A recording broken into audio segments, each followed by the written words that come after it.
Hello, everyone, and welcome to Have Some Style, the podcast, yes, we're also a podcast, and show which delves into all areas of personal style and helps you find yours. Welcome. My name is Mosha Lundström Halbert. I'm a fashion journalist and style expert, and I truly believe that what you wear is self-care. And with that spirit in mind, what you wear and helping you. Today, we're doing something a little bit different. For the first time, I am answering your questions. So the theme of this episode was Ask Me Anything, everything to do with shoes. One of the top questions I get time and time again, both in my DMs, text messages, urgent phone calls from friends, is usually around footwear. It's an area that I've always been passionate about, but know a lot about because I actually used to work as the fashion director of Women's Wear Daily's footwear news. So I was really super immersed in the footwear world. I covered some of my do's and don'ts and really how I approach shopping for shoes, selecting shoes, why I think footwear is so important in an earlier episode. And in today's episode, I'm going through all of the questions he sent in. Thank you so much. I'm going to answer as many as I can as possible to give you some really great practical advice when it comes to a number of shoe predicaments. This is a good question. This comes from Tiffany Crawley, who is one of my producers on Cityline. And she says, how to keep feet from sliding down in heels. Very, very good question. So what can often happen, and I'll show you some pictures here as an example, is if the pitch of a shoe is too high based on the arch of your foot, and then also like if the surface of it is a bit slippery, your toes, we've all seen it, just like can be clinging for dear life and going sometimes overboard. It has to do with basically the shoe just being too slippery and the pitch of it being too high. So if you're worried about your feet slipping forward, you maybe just need to find a lower heel. Also, like the strap placement is really key. I recently tried on these shoes by this brand called La Femme out of LA that was vegan, and I was kind of curious about it. It's been on a lot of celebrities lately, really high with just a thin strap along the toe. And I'm an expert in walking in high heels at this point, and I felt like these were just way too teetery for me and my toes were clinging. So when you try on a pair of shoes, if you feel like your toes are clinging for dear life, it's probably not going to, best serve you or look super pretty unless you're sitting down. To give you an example though of what you can look for to prevent that sliding, this is actually, I think this is a copy of a Jean Vito style, actually. It's from Aldo from a few seasons ago. But look how this has a really high heel. This is 5 inches. But what's preventing my toes from going forward is both this pointed last and also the placement of the mule leather here. So my feet are really being held in. Look for styles that hold your feet in accordingly and don't let them just let your toes fly out. So that would be my advice. It's all about that placement and that proportion. Shoes are really like architecture, right? All those elements need to align in order for you to feel comfortable in a space and your foot to sit nicely in a shoe. Best investment flat. I feel like I wear boots more these days as flats than I do little flats.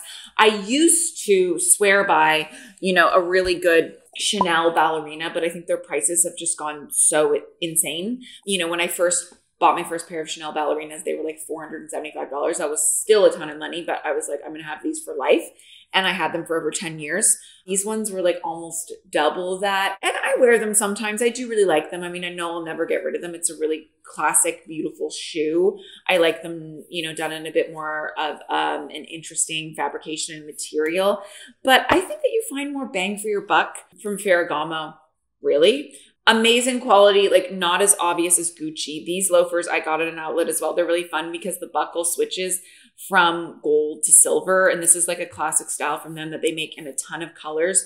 There's a lot of padding in the sole, more than that Chanel. And I just think these are never like in or out of fashion. They just always are. And it's a good wardrobe mainstay to have. You can dress them up or down. So that would be one of my best investment flats. A good pair of Ferragamos. I'm getting this question. This is interesting. This is from Lori Winslow. Hi, Lori.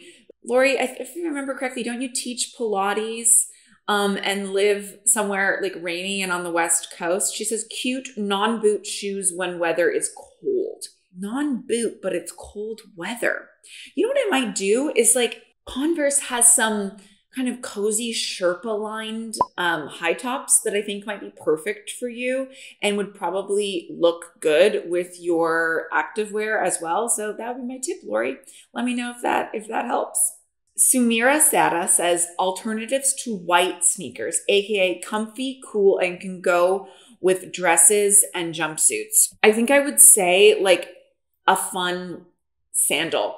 I really am always on the lookout now. This one is Chanel, but for sandals that have like more of this comfort footbed, I find it so comfortable and versatile. And I just like the proportion of something a little bit thicker. I find that these like pancake flat sandals aren't really doing it for me anymore. And I love when you confuse like this more practical comfort sole with something that's a bit more dressy on the upper, be it the leather, the strapping, the embellishment. So I think this is a great alternative to sneakers because you can wear it casually or dress it up or down as well. So you can find so many styles like this. I just happen to, have the cream of the crop, this Chanel, which I know I'll have forever, but I've stopped buying Chanel right now because I think the prices are so insane. Jessica Penny says, stylish shoes that are versatile and comfortable for travel, good for going out, but also walking. Okay, Jessica, this is classic female behavior of like just constantly multitasking and wanting one thing to do everything. We need different shoes for different occasions. We just do. And my whole philosophy has always been about like a wardrobe of shoes. Like if there's one category in your wardrobe that you should be maybe a bit more excessive in, it's footwear. Okay. Because these are literally going on your feet, which are taking you from point A to B. I look at shoes as a form of transportation. Okay. So you need multiple versions. There's not one shoe that you can like wear in a plane, wear to exercise, wear to dinner, No, we switch our shoes. I think there's beautiful outfits you can wear that are very consistent and will serve all these different purposes. But updating the shoes is like the quickest, the easiest, the fastest, oftentimes the most cost-effective way to maximize your wardrobe. With that said, I'm just going to parse out the shoes that are good for travel. When I travel, I either wear like a version of a kind of almost a hiking boot, but a fashionable take on that in leather, or I wear a sneaker, something that I can slip on and off. This is a style that I often wear. This is an Adidas men's style from a few seasons ago, but isn't it fantastic? It's knit. And it's this leopard and it's got a bit of gold. I love the gray and gold, but anything that's like slipping on and off and then I'm wearing with a sock so that if you have to take it off at security, you're not walking through there with bare feet, God forbid. Slip-on styles that aren't fussy and that also like expand and stretch. Stretch footwear I think is so great for travel because I don't know if this ever happens to you, but sometimes with the elevation, your feet can actually swell a bit. So it's nice to have something that like can grow with you, but also has a bit of that compression aspect. Gianvito Rossi on the more high end also makes some shoes with knit uppers and knit construction that are a bit more elevated and less sporty that are great for travel as well. I got another question from the Lookbook Diary saying, what brands to avoid? That's interesting. I would say don't buy cheap shoes. It's a waste of money. I think it's much better to buy one pair of really well-made shoes than a bunch of cheap plasticky shoes. Like material matters. Where the shoe is made matters. Like it literally inspect it. This is a recent pair of shoes that I got that I just fell in love with. It's from a brand that I wasn't super familiar with called No Diletto. But I just had a good look at this in the store and looked at the quality, looked at the finishing. I can tell that because this is a newer brand, it's made in Venice. Yeah, whenever there's often like this kind of embellishment from an Italian shoe, it usually does come from the Veneto region in Italy. And I can just tell from the details, the stitching, the embossing here, like I smell it. I look at how the crystals are inlaid, that nothing's missing, all of that. Like I see how it fits on my foot. Like I really am looking at it in the same way that I might, people might look at cars, like inside and out in every element. And that's how you can decide and determine what is a good quality quality shoe or not. Just because something is a designer doesn't mean it's great quality. Like, for instance, there's a brand right now called Mac and Mac that is very popular on Instagram and on the sales floor because they're just sparkly and pretty. But I look at the way that the crystals are inlaid, and I look at the satin and just the finishing, and I think it looks great from far away, really pretty on the foot. But up close, the quality is like not quite there. So I'm constantly looking for, better quality shoes. But I will say, like, even these Chanels, this has started to fray here. Some of the pearls have fallen out. So you have to constantly be on the outlook. The more complicated the shoe is, the more room for error there is. I do think Bottega Veneta makes some of the highest quality shoes today. I love how a lot of their soles have this driving mock rubber treatment on the sole, and their leathers are always, they're so known for that, really impeccable. I've had these for years, worn them a ton. It's got that great lower heel as well. And this is a style that they continue season after season. Very comfortable and kind of funny with this like pointed chisel snip toe. Flattering shoes for chunky ankles. So many styles with straps available at the moment. And this is from Eleanor Pierce. That is really true. I think we need to look at our feet the same way we look at our body, okay? There's areas that we want to accentuate and nip in, and there's areas where we don't want to be, belting or constricting or maybe like highlighting as much. And the same thing applies to the foot. So really look at your foot, your ankle, your calf, your toes, and be like, what are the best parts of my foot here that I want to highlight and accentuate? I actually like having straps around the ankles. I have smaller ankles, and I think that that's a really pretty silhouette on me versus when I have a shoe where the strap is along the top widest part of my foot. I find it's not as flattering on my leg. But it sounds like you might be the opposite to me. And so I would say that like mules are your best friend, quite like this style.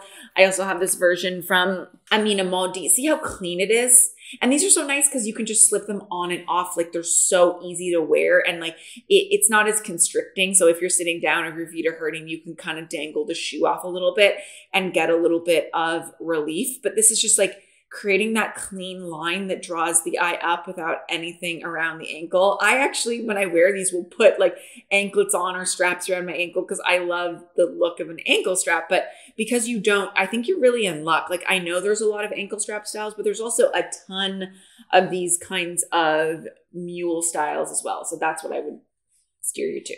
Okay, so this question from Keisha Guzman says, best classic black pumps, any and all price points. The best black pump ever designed or created has got to be the Manolo BB. It is perfection. It is an archetype.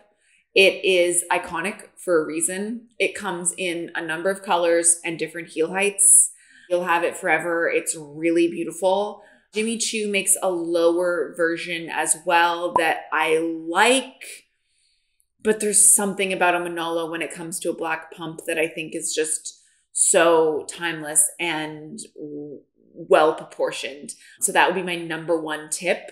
If you're looking for brands at a lower price point, I would check out a Brazilian brand called Schutz, which has really nice quality and some good classic and trend-driven options, but they'll always have pumps as well. Aquazzura makes really good pumps too, but you kind of can't beat Manolo. What am I going to say? Best luxury sneaker to wear with everything. No golden goose, please. My rule of luxury sneakers is you have to really love it. Like when I talked about this style, like I love this print. I love what it represents more so than I love that it's a Saint Laurent. If you love wow, I got really loud there and really passionate. If you love the shoe, it shouldn't matter if it's designer or not. Yeah, she says, best luxury sneakers to wear with everything. No golden goose, please. I agree. Golden goose are super cheesy. Avoid, avoid, avoid. Celine makes really nice designer sneakers. If you're looking for like the designer sneaker look without quite the designer sneaker price point, brands like Koyo, again, Anina Bing, And again, APL do really nice versions of this as well. I don't think designer sneakers are very cool though. Like I would be quite careful, proceed with caution in that department, and maybe turn more to actual sneaker brands. Like I said, when a brand focuses and is really known for something, they usually excel at it to a higher degree. A pair of designer sneakers that I do fuck with and really like are these J.W. Anderson ones that I have because they're really chunky. And he said the inspiration behind the design was to merge a boot and a sneaker. So they have like the heft of a combat boot, but the look of a Converse sneaker. And I just think they're really cool. That flew by. I don't know where the time went. That was so much fun for me to answer all your questions and try to be of value and help you. And I hope that I did. Let's do more of these. Follow me on Instagram at Mosha Lundström, where I'll be conducting more of these fashion-oriented Ask Me Anythings, and we can compile these questions, or you can leave them below in the comments. Please send this episode to your friends and people in your community that might benefit from this information that I can help. I'm so honored to be your shoe guru.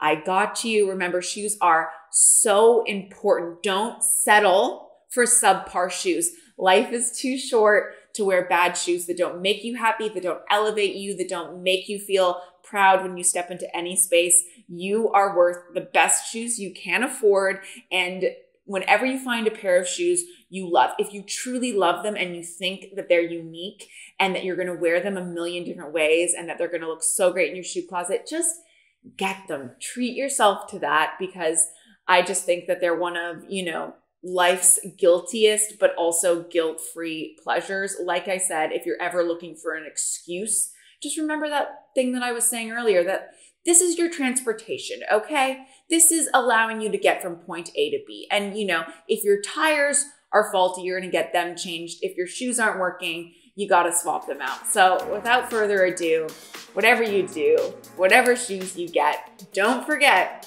to have some style. Thank you so much for tuning into this episode, and let me know what you'd like to see more of, and I'll see you soon. Take care. Bye.